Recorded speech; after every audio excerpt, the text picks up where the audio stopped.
We're just from the festive season, a merry time. As evidenced by experience, a lot of people are going through some very serious financial hardships and will be until maybe March. This is a time when some people are struggling to put food on the table or buying school uniforms for their children. This period is usually characterized by making a choice of which of life's necessities is more important than the other. But this should not be the case if we properly plan for our finances to have a healthy financial year from beginning to end.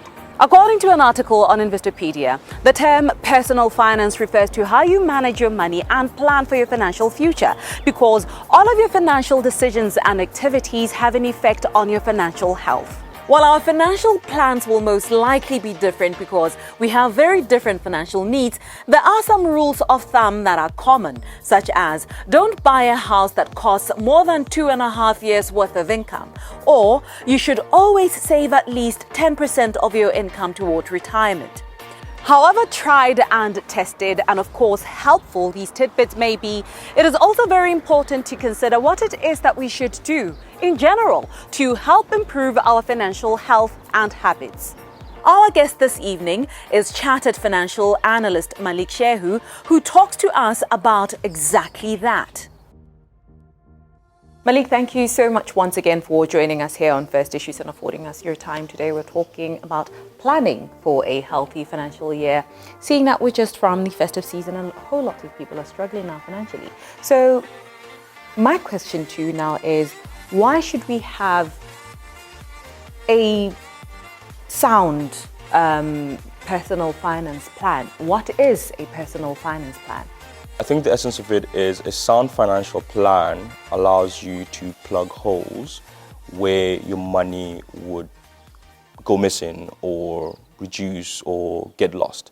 So it allows you to use your money to work best for you. All right. At the end of the day, all our financial goal is financial health, good financial health and financial prosperity. So sound financial plan helps you achieve that at the end of the day. So while we're aware that, our financial plans will not look the same because we all have different financial needs. So what should we do in general that will see us improving our financial health and our financial habits? Be aware of your past because you can use it as a yardstick to do better in the future. This past financial year, 2021, you can go through your bank statements and you can see how you've been spending your money. This is the first part. You are now aware of how you use your money. When your salary comes in at a certain date, what do you buy? Where does your money go? Is it rent, electricity, Netflix, junk food, food? How do you live your lifestyle, basically? All right, and that's the first step. And the second step is now, okay, now that I know how much I've been spending, how can I improve my finances? Okay, so like you said, we all have different financial plans. A 60-year-old man has retired, right? He's at his farm, he's traveling and so on and so forth, right? He's done working. He might be in small businesses here and there, but his bank statements will be different from mine, right? So mine would be different maybe because I have this and this and that. I have school, I have, debt and so on and so forth. So being aware of your financial situation right now, being aware of your future financial situations allows you to act accordingly so that you can get there, okay?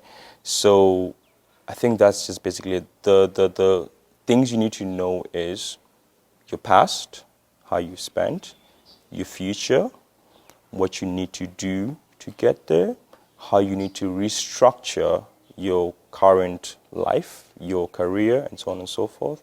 So yeah, it's just those. I think those are the basic ones. So in closing, in cases where people lack the discipline or even the capabilities and capacities, because it does happen to draw up their own personal finance plans, what other avenues do you think they can explore that are mostly cost effective but also very efficient?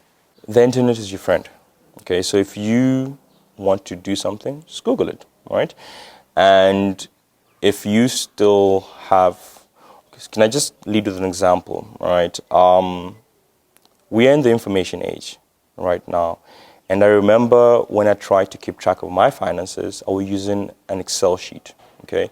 This means that every time I spend during the day, it could be going shopping or going out with friends or parties and stuff like that, I would spend. And then when I get home, I would then carry receipts with me and tap them out on my Excel sheet so I can keep track of my finances. Some days I'd forget because imagine keeping a bunch of receipts in your hands and everything. Like it becomes messy, it becomes a lot. So I decided to get an app instead. With this app, it helped me become more disciplined because I'd usually forget to put in my income and my expenditure on the Excel sheet. So I just got an app. Every time I spent, at any point in time during the day, even if it was 50 thebe, I would record it on the app because it's in the palm of my hand, right? So I think that's the first thing. Find ways to make things easier for you because when things are easy, you become more disciplined. But when things are hard, then you lack the discipline, all right? Even when it comes to, let's say, your long-term investments, another thing you could do is hire someone who knows what they're doing. So there's something I like to tell my friends, my clients. I always say, save first and then spend what you have left over.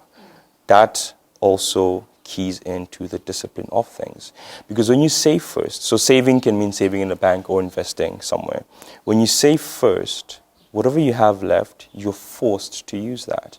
If your disposable income after you spent on rent, food, utilities, let's say it's 10,000, all right?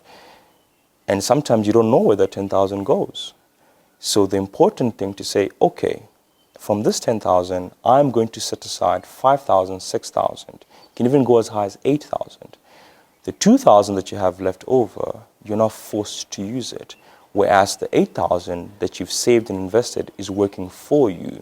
And if you don't have the discipline to, save and invest, hire a financial professional and say, okay, I'm going to give you this money. I want you to look after it for me. Or you go to the bank and say, I want to lock up this money and I only want to have access to it in this period of time. And a lot of times when you do that, there's harsh penalties for taking out your money. So because it hurts to lose money, you will have that discipline at the end of the day. A lot of people think that seeking financial help is costly. I think there's a connotation that if you go to a professional for help, they will charge you for consultation.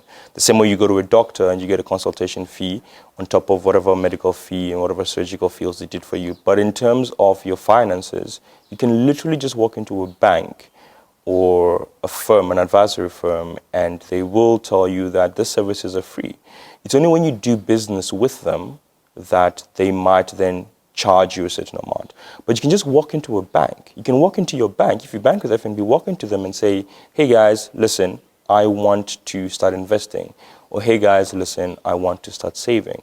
So a lot of these services are free. So I think I would implore people to utilize them more often because when you get free help, and you don't even have to do business with them. For example, if you walk into your bank and you say, I'm looking for a financial investment, right? They will tell you about the different financial products that they have. If you don't have the means right now, you don't have to go through with them. But the important part is you've started. You know exactly what's out there. And then when you are ready, or if you know someone else who's ready, they can go and do it. Or you can go do it when you're ready. Or you can start if you have the means to. So that's another thing. So you just get up, go to your bank, or go to your financial advisor and say, hey, listen, this is what I want to do. How can you help me? They will tell you how they can help you for free. And then when you decide to go through with it, that's when you can start putting money into the accounts. That's when you can start having your regular reviews and so on and so forth. This program was brought to you in association with First National Bank of Botswana. FNB, how can we help you?